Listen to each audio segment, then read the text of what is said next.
Vous savez, nous on dit, il y a combien de groupes sur la terre? Il y a les chrétiens et les païens. Non, il n'y a pas les chrétiens et les païens. Il y a les chrétiens et les pécheurs. Le diable peut être plus fort qu'un chrétien qui ignore ses desseins. Et le diable peut être plus fort que celui qui donne à Satan l'avantage. Christ a déjà tout accompli. Christ habite dans nos cœurs par le Saint-Esprit. Mais seulement, nous ne devons pas laisser à Satan l'avantage. Notre immaturité donne l'avantage à Satan. La vie de péché aussi donne à Satan l'avantage. Parce que nous, les chrétiens, nous continuons à valoriser la nature du péché en disant non, un chrétien que vous moutons. Amen.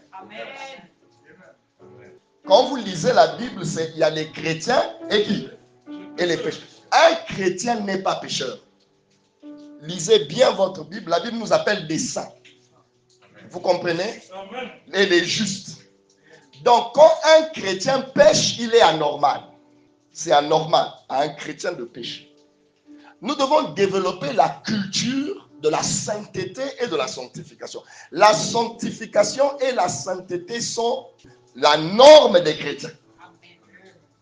Ah, pasteur, il y a des commandements qui sont difficiles à mettre en pratique. Il y a quelque chose qui ne va pas chez toi. Amen. La Bible dit que le commandement de Dieu n'est pas pénible.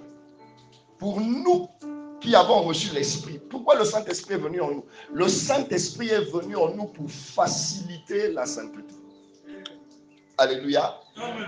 Je crois que la Bible parle d'un certain niveau de perfection qui est possible. Amen. Alléluia. Amen. Je vais vous dire une chose. Il y a une chose que le pasteur ne contrôlera pas à ta place, c'est ta croissance spirituelle. Amen. Ta croissance spirituelle est ta responsabilité. Amen. Et si vous me posez la question, apôtre, par rapport à ton niveau spirituel, je sais que je ne suis pas loin, mais mon niveau là, par rapport à ton niveau, quel est ton secret? Je vous parle du fond de mon cœur. Mon secret numéro 1, je veille sur ma croissance spirituelle tous les jours que Dieu a créé. Amen. Je dis bien tous les... Je suis sérieux. C'est-à-dire, je veille sur ma croissance spirituelle. Pour ma perfection, je suis prêt à demander pardon. Amen. Pour ma perfection, je suis prêt à m'humilier. Pour ma perfection, je suis prêt à me dépouiller de ma gloire. Honnêtement, devant Dieu, j'ai la soif de la perfection. Je crois que la Bible parle d'un certain niveau de perfection qui est possible. Pour ma perfection, je suis prêt à m'humilier.